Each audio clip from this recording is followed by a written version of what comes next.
मैंने टाठो बच्चों अजिक मजमून छु अनपोश तिल येल वन पोश अमिक गोडियुक हिस्सा आज पर अनपोश तिल येल वन पोश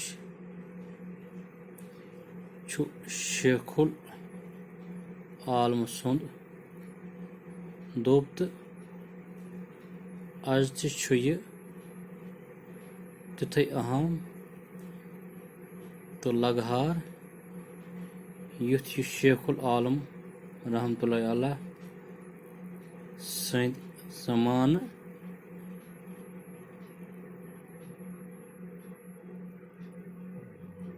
यानी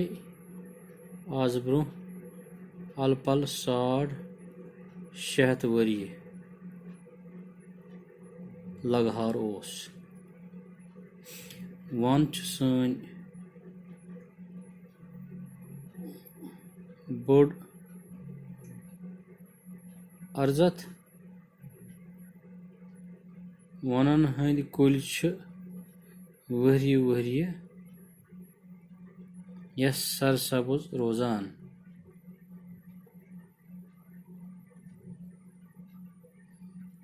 अति छ मकान कदल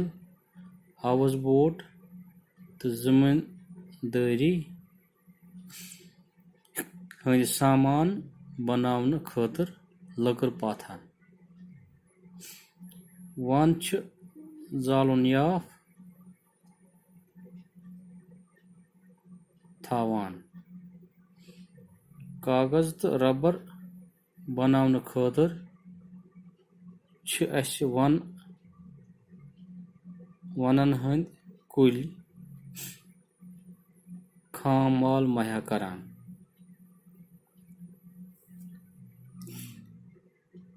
लॉकेट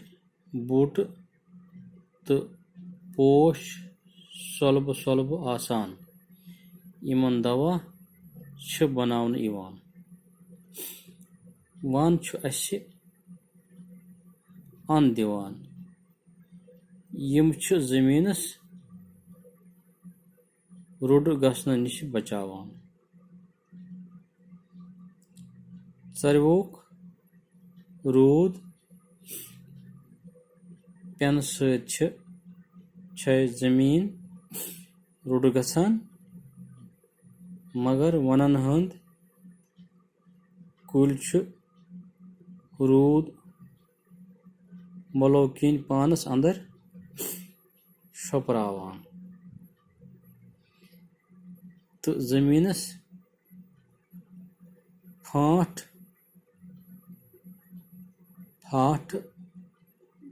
गसन निश बचावान।